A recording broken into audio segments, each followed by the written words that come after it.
Maka jadikan sholat ini adalah ukuran seberapa kita bisa menjalani apa yang Allah perintahkan. Karena apa?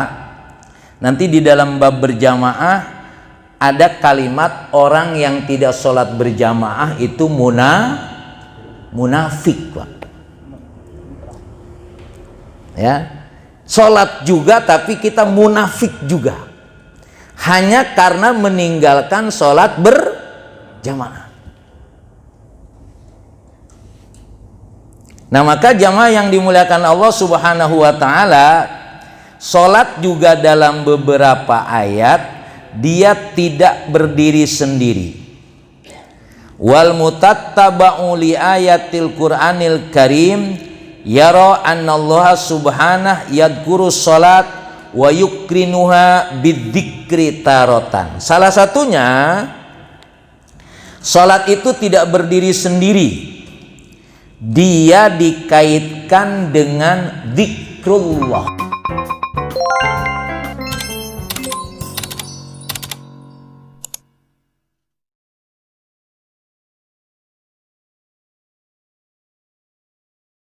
Sebelumnya kepada Ustaz. Bismillahirrahmanirrahim. Assalamualaikum warahmatullahi wabarakatuh. Alhamdulillahil qail fi kitabihil karim. A'udzu billahi minasy syaithanir rajim.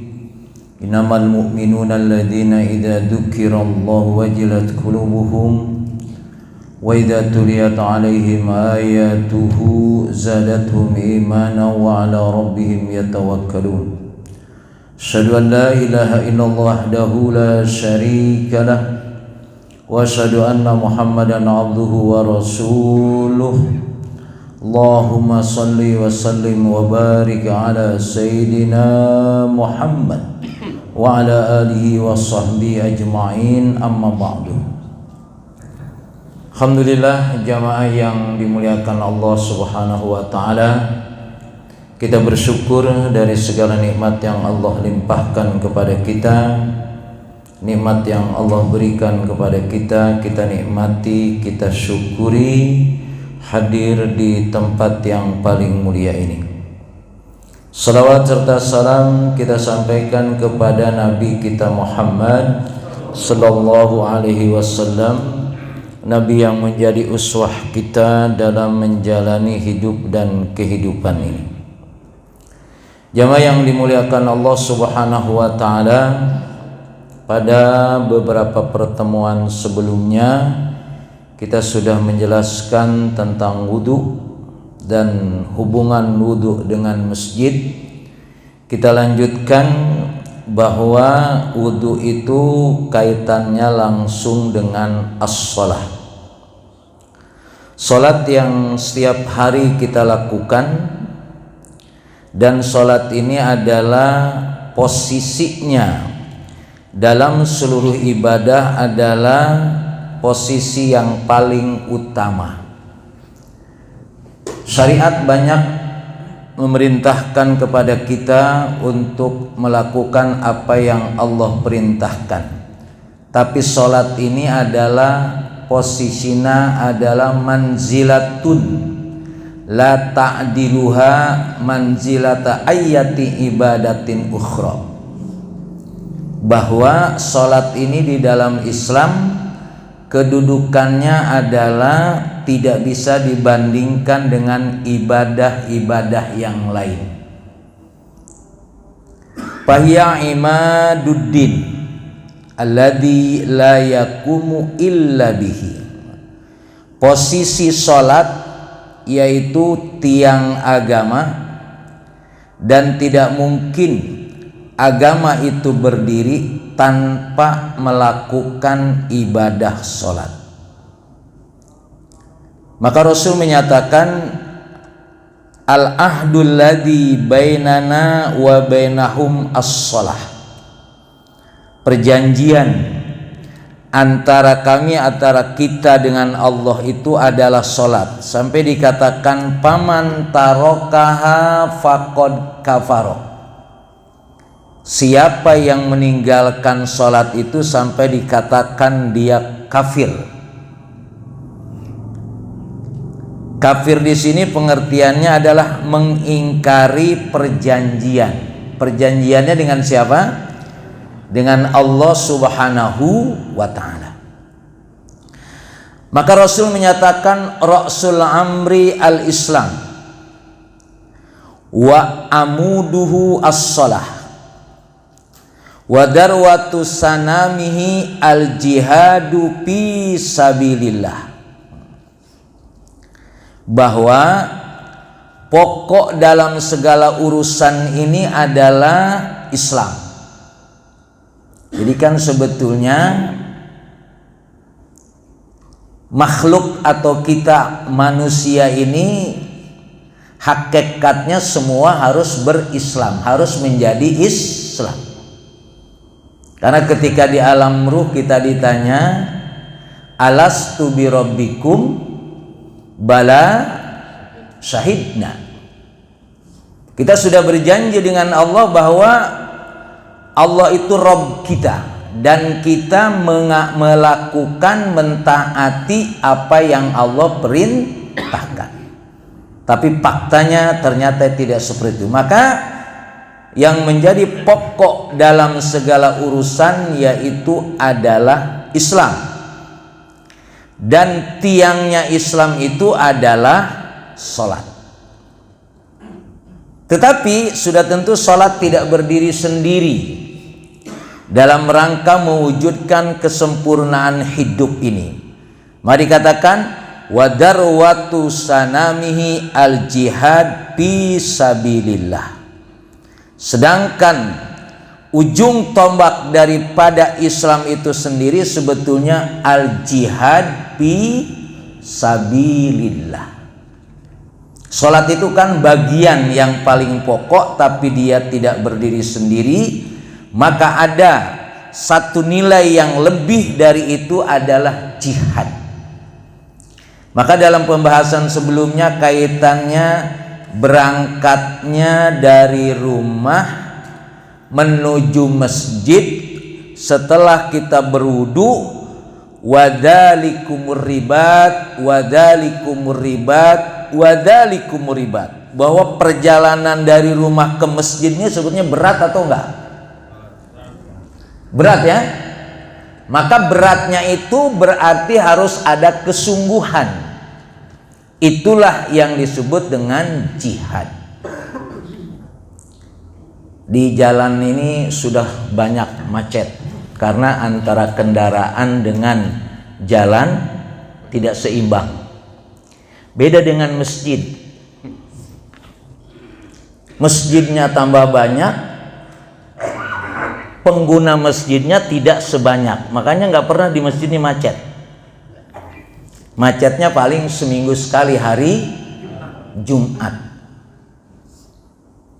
Artinya sholat ini sebetulnya seberapa kaitannya dengan masjid? Pertanyaan berikutnya sebetulnya adalah, kalau orang memahami masjid seperti Jum'ah, sebetulnya sekarang juga kita macet.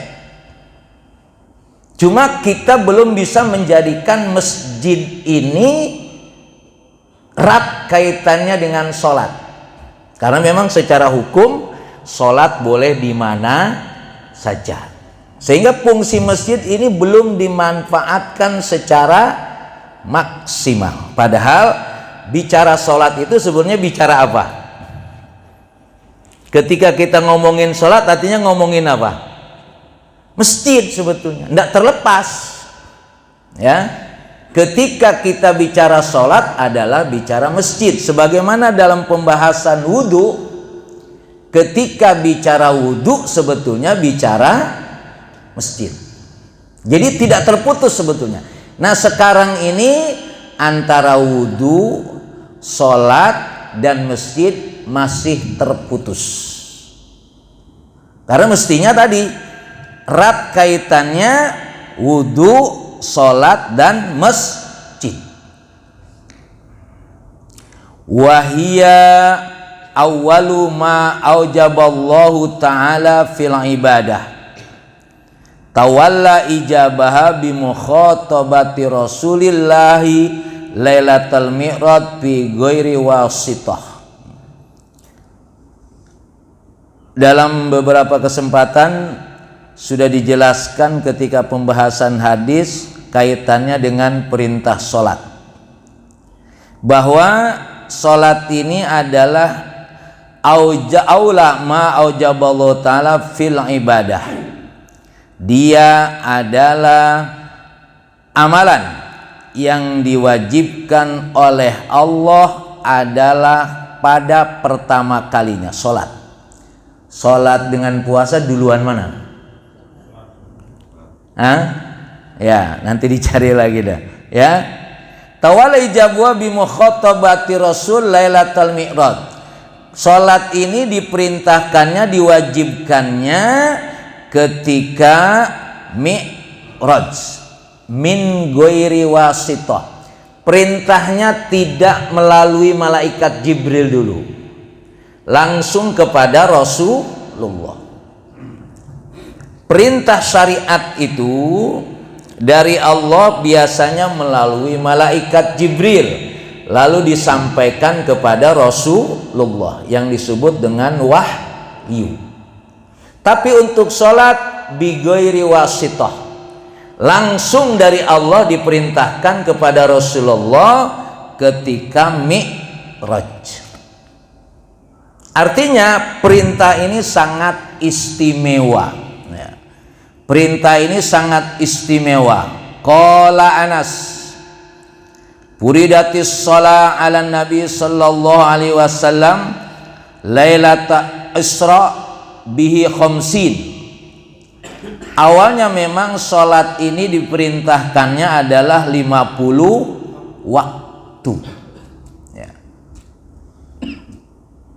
Summa nukisat hatta ju'ilat khamsan. Kemudian didiskon, ya, dari 50 terus turun yang akhirnya 5 waktu.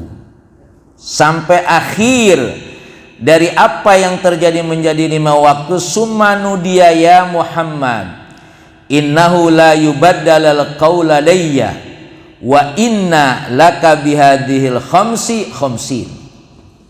Setelah 5 itu diputuskan, sudah tidak ada lagi diskon, ya, walaupun faktanya masih banyak yang mendiskon, ya, bahkan sama sekali gratis, ya, tidak melakukan sholat. 5 saja beratnya luar biasa, ya. Maka ketika 5 waktu ini dikatakan la yubadalal qauladaya, sudah tidak ada lagi diskon, ya, tidak ada diskon. Tapi wa innalaka bihadil khamsin, walaupun hanya dengan 5 waktu itu nilainya seperti 50 waktu.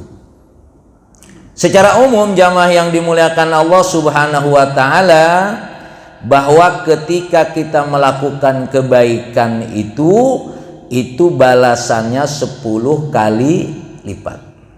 Man jaa bil hasanati falahu asyru amsalihha. Ya.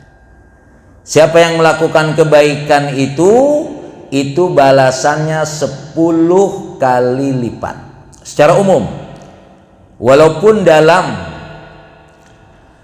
hal yang lain seperti infak itu dikatakan masalul ladzina yunfikuna amwalahum fi sabilillah kamasali habbatin ambatat sab'a sanabila fi kulli sumbulatin mi'atu habbah wallahu yudha'ifu liman yasha wallahu wasi'un alim.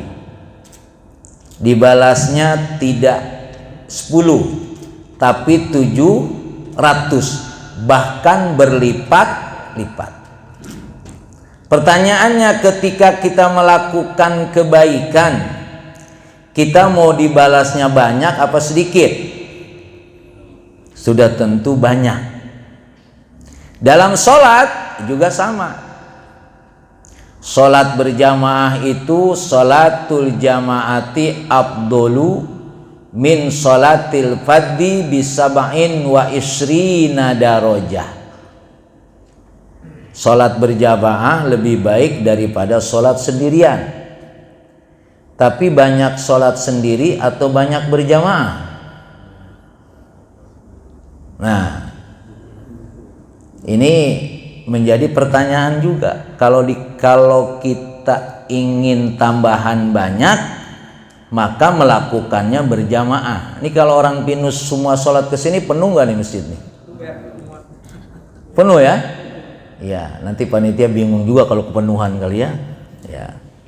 Tapi kita memang harus berpikir bahwa ketika melakukan kebaikan itu adalah harapannya tambahannya banyak. Maka itu yang disebut jihad fisabilillah itu sebetulnya itu. Menuju kita mendapatkan nilai berlipat itu ada kesungguhan. Tidak hanya sekedar melakukan. Makanya kan kalimatnya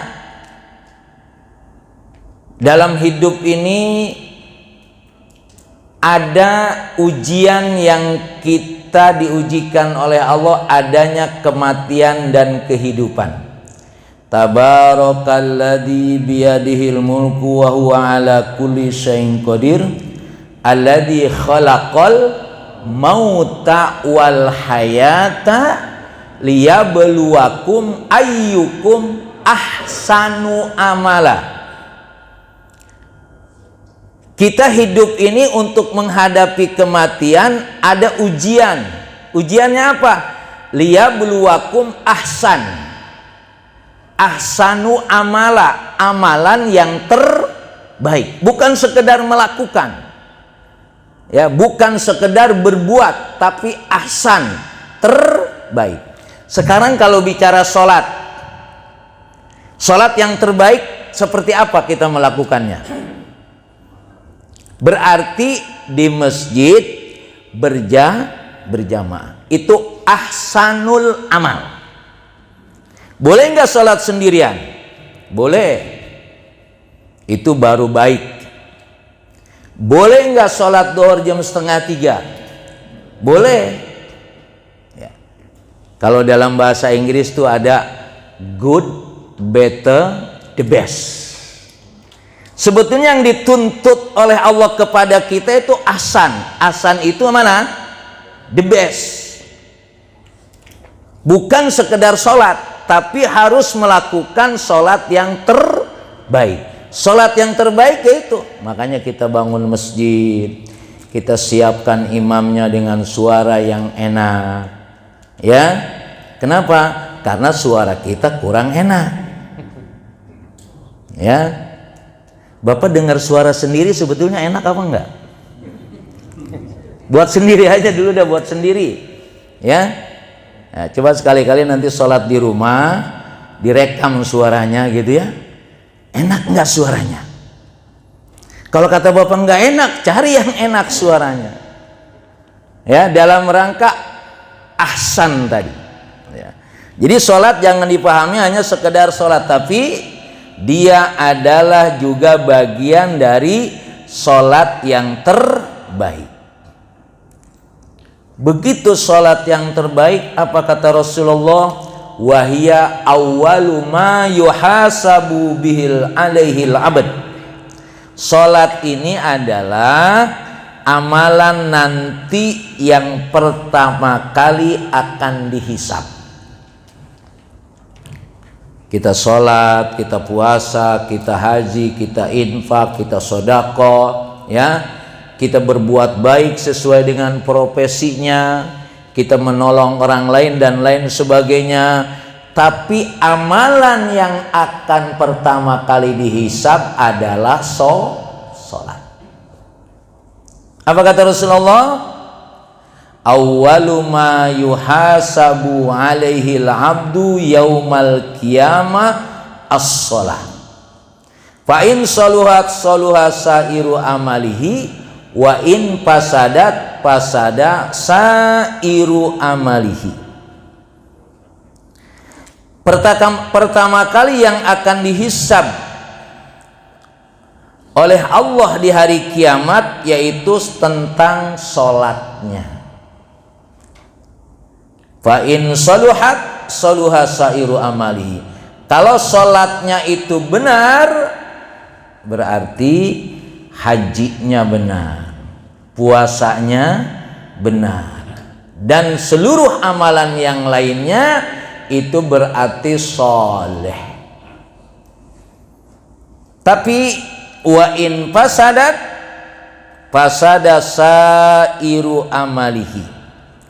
Tapi kalau sholatnya itu rusak, maka rusaklah amal-amal yang lainnya. Jamaah yang dimuliakan Allah Subhanahu wa taala, sholat dianjurkan berjamaah itu dalam rangka menyempurnakan kelemahan kita. Apalagi sudah umur 50, 40 dah. Ya, insya Allah banyak lupanya.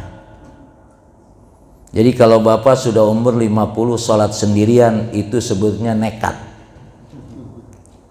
Ya, kenapa nekat? Kemungkinan lupa ada. Satu.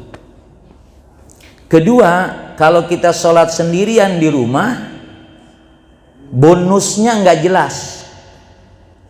Karena ketika kita perjalanan dari rumah menuju ke masjid, itu baru langkahnya saja, langkah yang pertamanya diampuni dosanya, langkah yang keduanya dinaikkan derajatnya. Itu baru langkahnya saja. Artinya ketika kita mau melaksanakan ibadah sholat, kita sudah mendapatkan nilai-nilai kebaikannya. Tapi begitu sholat, apakah sholat kita punya nilai banyak? Andaikan sholat kita nilainya 10, Bapak yakin nggak sholat Bapak nilainya 10? Kenapa pertanyaannya yakin dan tidak yakin? Karena begitu Allahu Akbar, yang tadinya lupa menjadi ingat. Makanya kan Bapak ngalamin kalau sholat sendirian ini 2 apa 3? 3 apa 4? Kenapa demikian? Karena kita tidak fokus atau bahasa dalam sholat tidak khusyuk, sehingga yang lainnya teringat. Nah, maka kalau sholat ini adalah merupakan bagian yang sangat pokok dan dikatakan dia pertama kali akan dihisab, maka mestinya sholat ini adalah ahsanul a'mal, harus menjadi amalan yang terbaik. Amalan yang terbaik tidak mungkin kita lakukan sholat ini kecuali ya di masjid berjamaah. Itu kuncinya di situ, ya. Dan sholat ini jamaah yang dimuliakan Allah Subhanahu wa taala, wahia akhiru wasiyati wassabiha Rasulullah sallallahu alaihi wasallam ummatahu inda mufaraqatid dunya. Salat ini adalah wasiat terakhir sebelum Rasulullah meninggalkan dunia ini. Dia mewasiatkan kaitannya dengan salat, dan beliau ja'ala yaqul, dia berkata wahia wabil yalfadu anfasul akhir. Jadi menjelang napasnya yang terakhir, Rasulullah menyatakan as-shalah, as-shalah. Pesan terakhirnya adalah salat. Wa ma malakat aimanukum, dan apa yang menjadi tanggung jawab kamu semuanya. Dari sisi amalan ini, salat adalah bagian yang diwasiatkan oleh Rasulullah. Berarti begitu pentingnya ibadah sholat. Di samping tadi dia adalah awwalu ma yuhasabu, akan dihisab yang pertama kalinya. Maka jamaah yang dimuliakan Allah Subhanahu wa ta'ala, dalam mendidik sholat pun Rasulullah mengatakan, muru auladakum bis sholah wahum sab'u sinin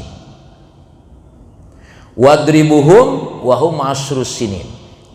Suruhlah anak kamu sholat ketika umur 7 tahun.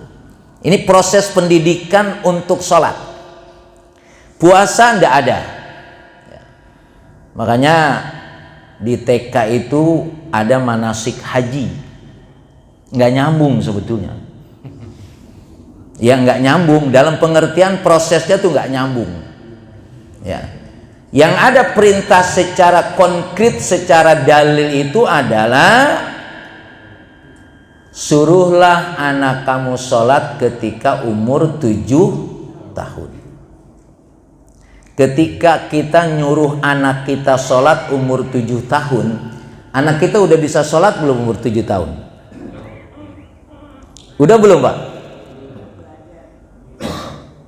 Kalau namanya nyuruh mestinya udah bisa.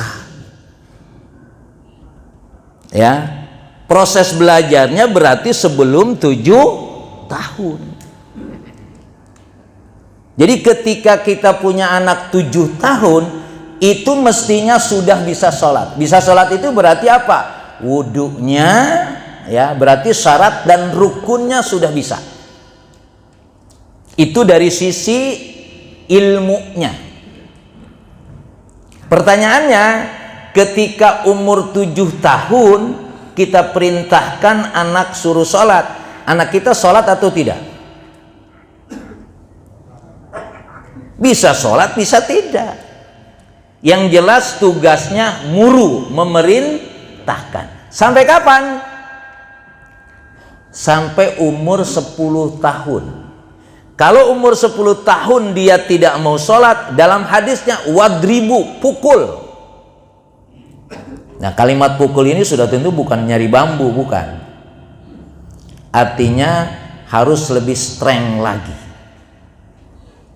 Jadi umur 7 tahun itu kita hanya diperintahkan memerintahkan sholat.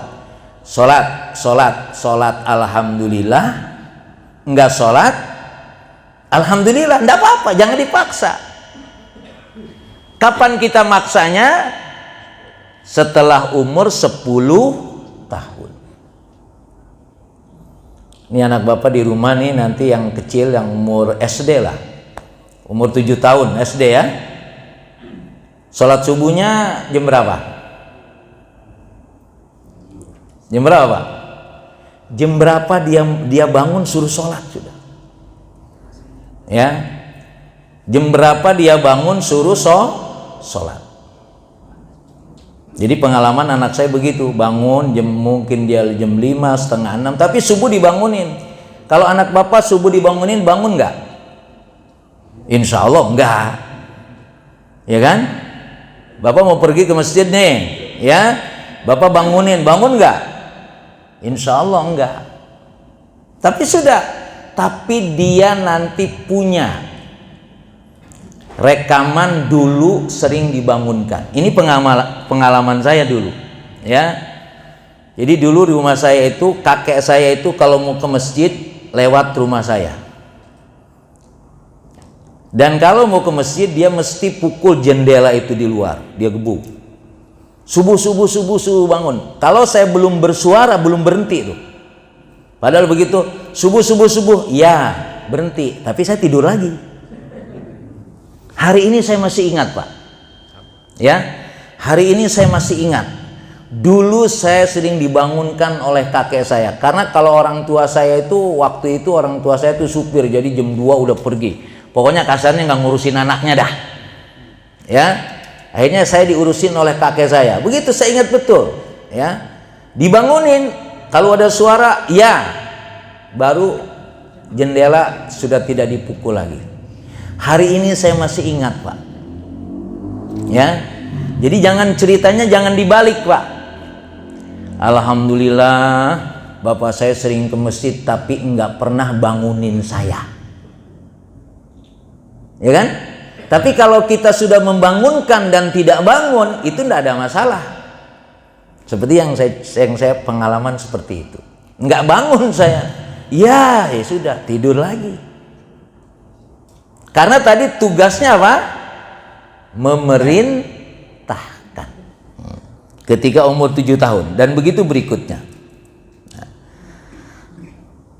Jamaah yang dimuliakan Allah Subhanahu wa taala, wahia akhiru ma yabqud minad din. Salat ini dikatakan dia pertama kali akan yang hilang dalam agama. Ini sekarang salat sudah mulai banyak ditinggalin gak nih? Sama orang yang mengaku Islam. Karena dikatakan wahia akhiru ma yabqud minad din.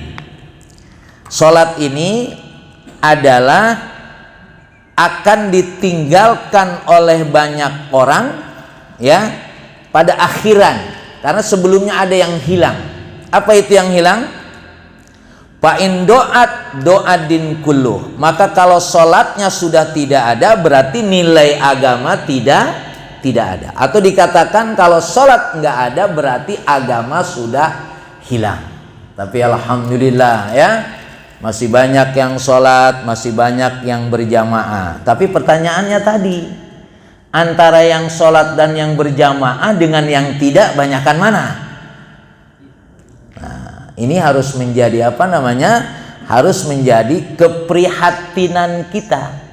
Ya, masih ada yang sholat, ya masih ada yang berjamaah, tapi perbandingannya ya, yang dikatakan kita ini mayoritas muslim, dan kalau sudah bicara muslim berarti kan sholat.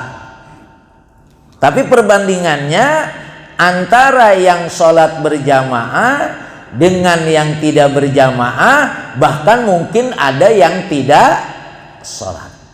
Nah, inilah yang bikin ribetnya di sini nih. Makanya mayoritasnya ini tidak berkualitas.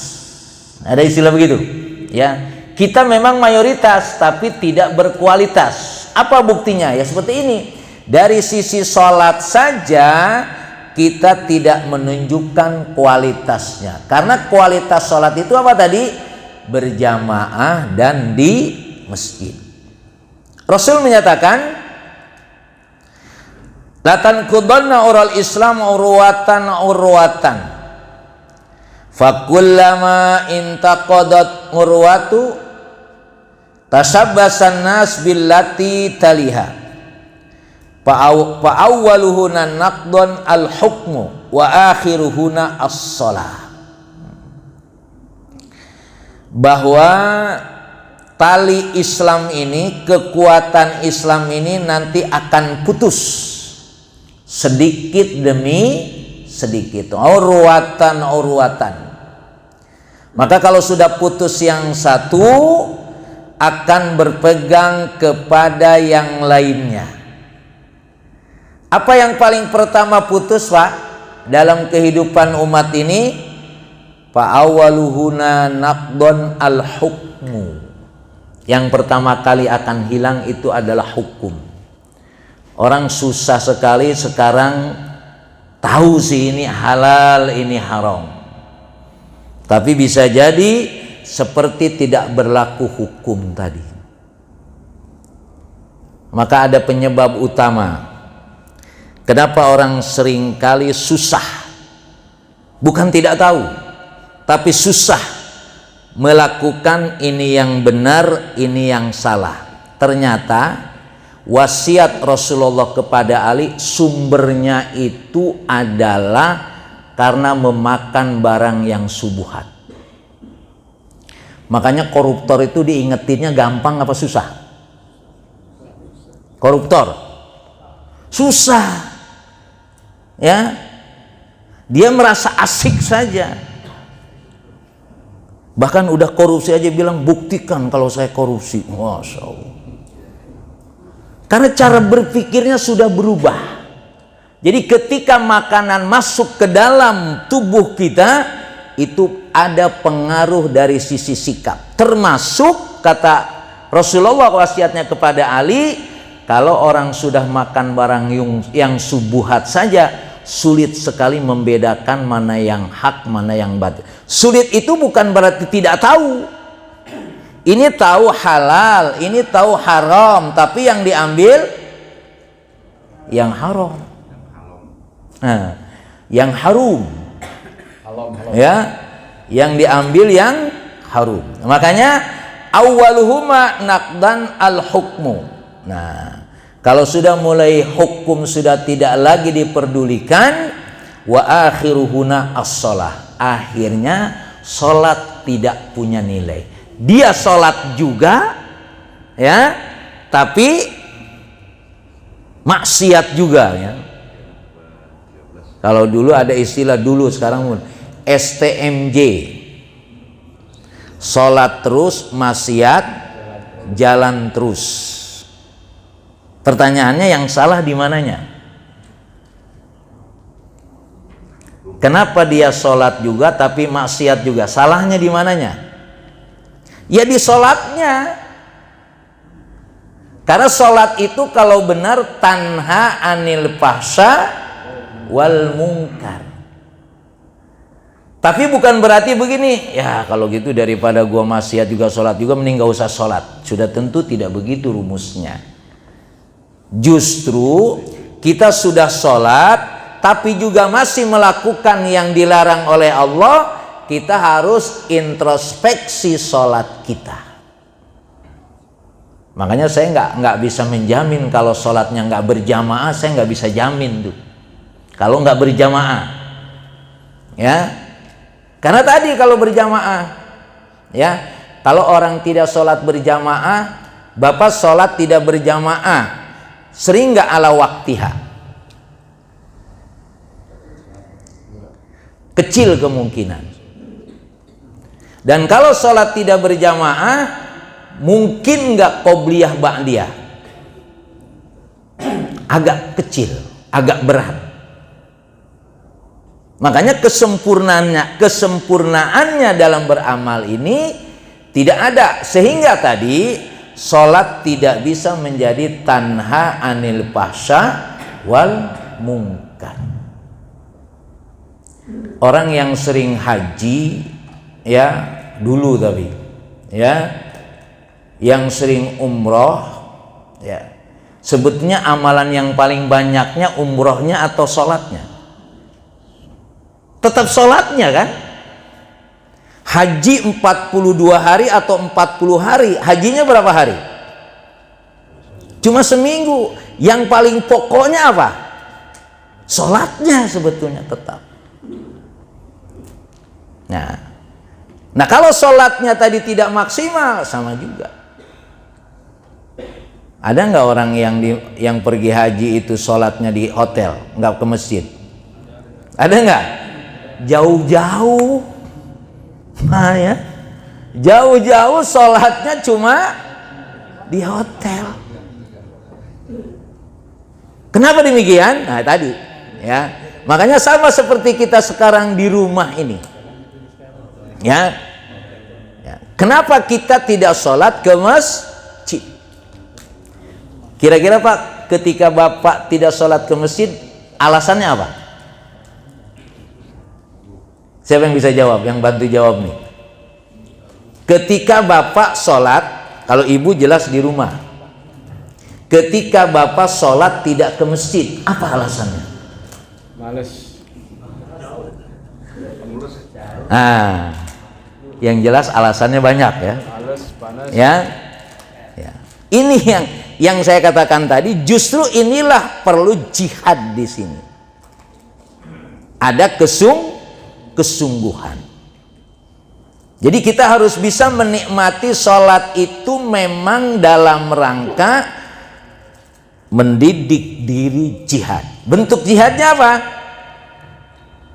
Bersegera menuju masjid. Ya memang Panggilan adzan ini masih bisa ditolak soalnya. Ya. Kecuali panggilan malaikat maut yang nggak bisa ditolak. Makanya berlatihlah supaya nanti malaikat mau manggil kita sudah seperti menjawab panggilan sholat. Karena ilustrasinya orang yang sudah mati, ya, orang yang sudah mati dimasukin ke kuburan itu biasanya diadanin apa enggak? Terlepas itu ada khilaf, ya, biasanya diadanin. Oke? Begitu Allahu Akbar, mayit dengar nggak? Dengar nggak, Pak? Dengar. Andaikan dia boleh bangun, dia pergi nggak ke masjid tuh? Pergi. Kita ini juga kayak mayit.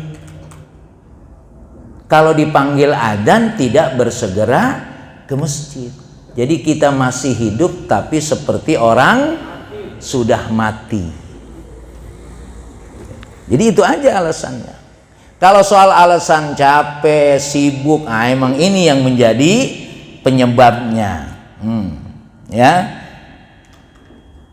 Penyebabnya adalah ketika kita memang meninggalkan sholat, itulah penyebabnya. Makanya nanti begini.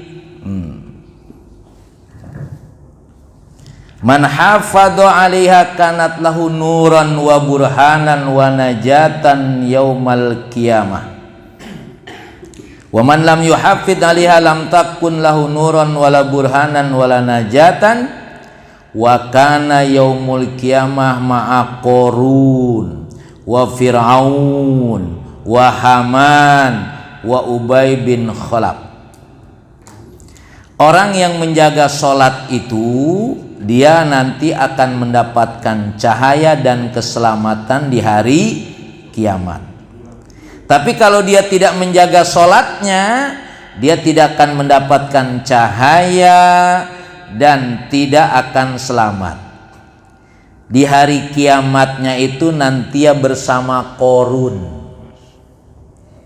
Qarun itu, ya, dia sibuknya dengan apa?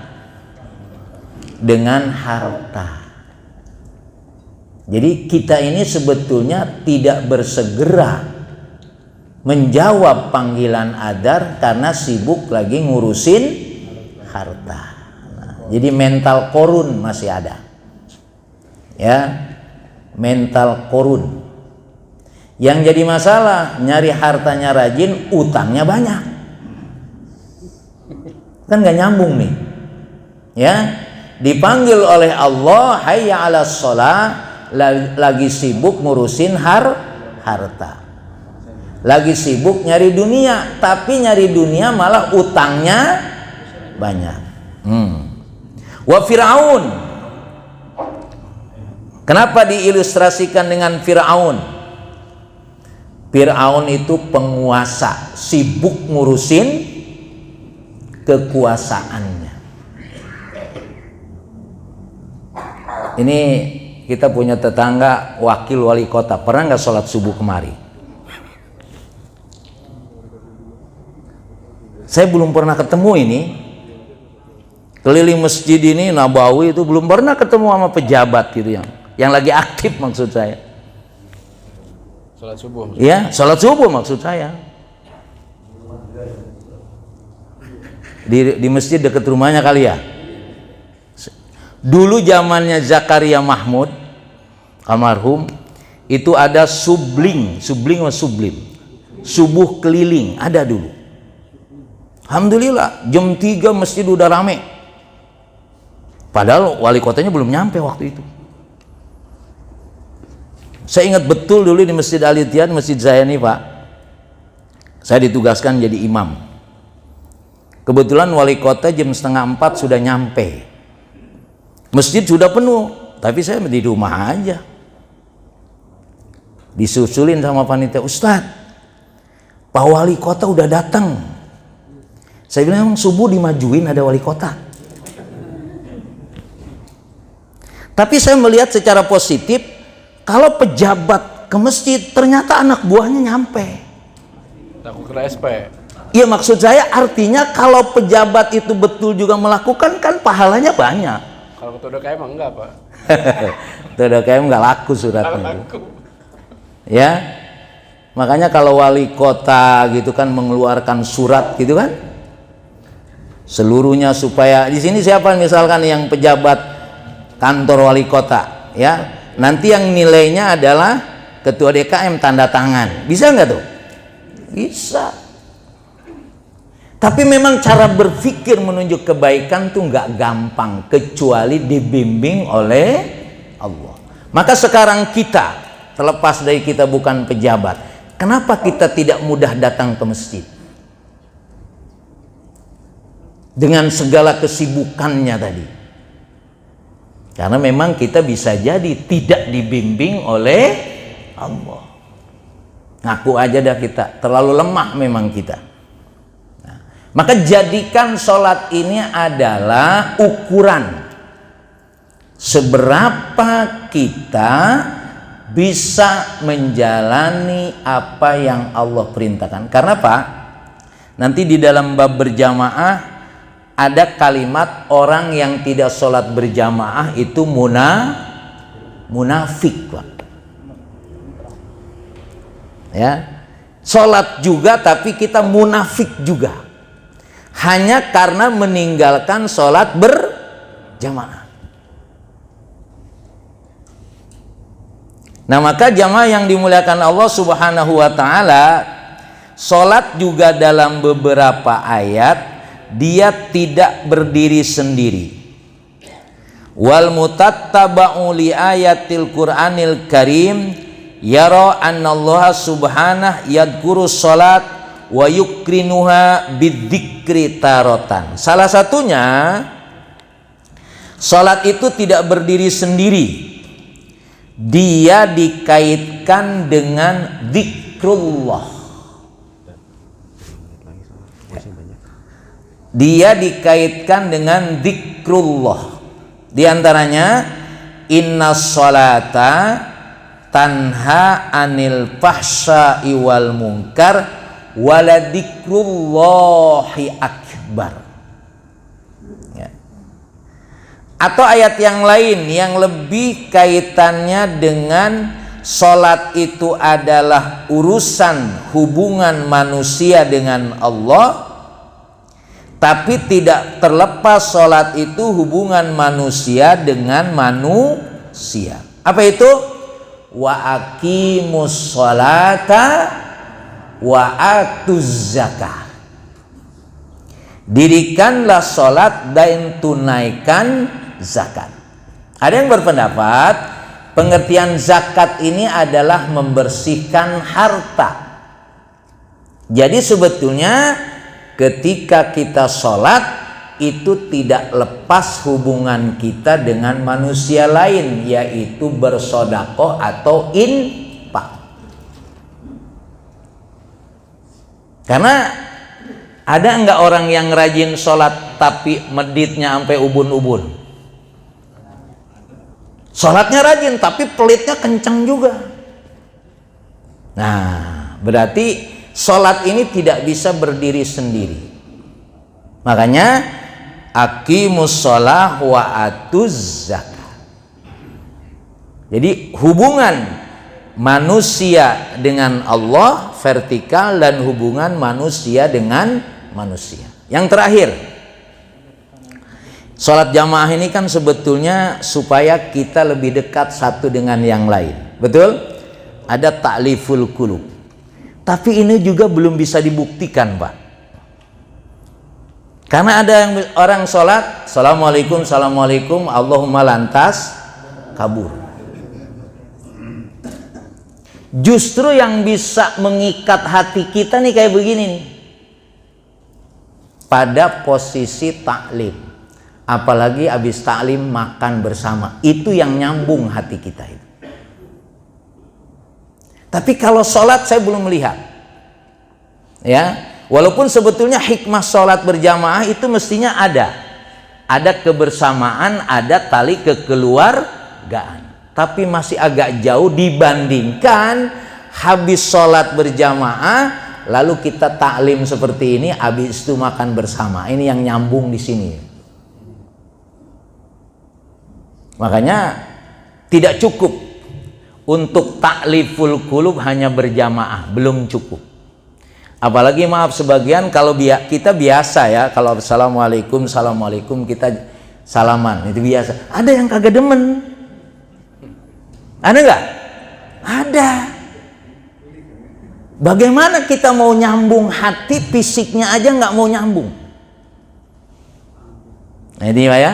Maka bagaimana Masjid Al-Barkah ini kan mestinya menguatkan takliful qulubnya antara orang-orang di Pinus.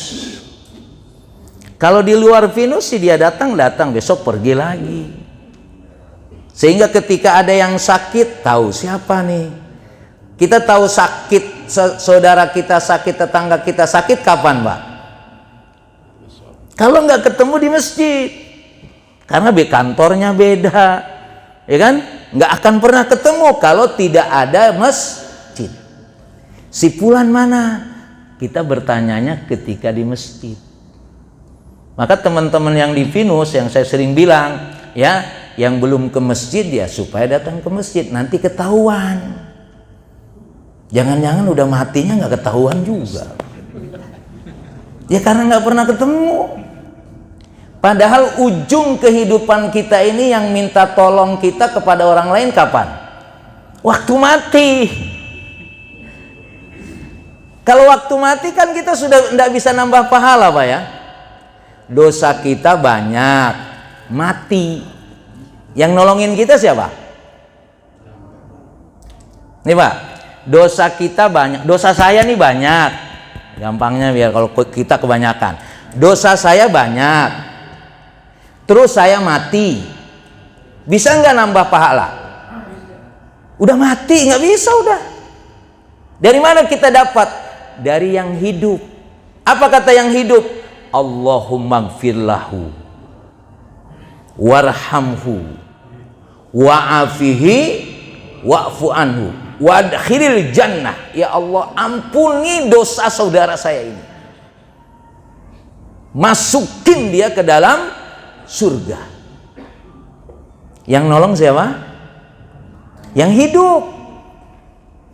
Makanya saya sering bilang, kalau jamaah Al-Barkah belum 41 jangan mati dulu. Karena satu orang mati disolatin oleh 40 yang ikhlas akan mendapatkan syafaat. Jadi nasibnya di orang yang hidup ketika kita sudah mati. Kalau sekarang Bapak masih hidup, mau cari pahala banyak bisa, mau cari dosa apalagi. Tapi kalau sudah mati, nggak ada yang bisa nolong kecuali yang hidup. Ini kan 40 juga ada, ini bukan orang Pinus semua ini. Ya, makanya saya bilang ke Akumatul DKM, ente harus cari orang Pinus 41. Ente mati 40 orang yang nyolatin. Ya, nggak apa-apa dah, ketua DKM duluan kita doain lah gitu kan. Tapi pembina duluan. Ya, pembina duluan. Baik, saya kira ini yang disampaikan. Jadi maksud saya, sholat ini tidak berdiri sendiri. Ada kaitannya masjid, berjamaah, dan kebersamaan. Ya. Dan nanti akhirnya disolatkan. Disolatkan itulah yang hidup menolong yang mati. Bapak yakin kita dosanya banyak nggak? Banyak. Gampang sudah, nggak usah takut. Nanti besok didoain sama yang hidup tadi. Ya Allah, ampuni dosanya. Masa 40 orang nggak ada yang makbul? Yang nyolatin 40 orang, masa nggak ada yang makbul? Kalau makbul berarti dosa kita diampuni nggak sama Allah? Aman Pak. Ya, cuma tadi tetap harus cari 40 orang dulu yang nyolatin Bapak. Minimal. Insya Allah. Kata Rasulullah gitu. Nanti ada penjelasannya dalam bab berikutnya. Ya, wallahu a'lam bishawab. Assalamualaikum warahmatullahi wabarakatuh.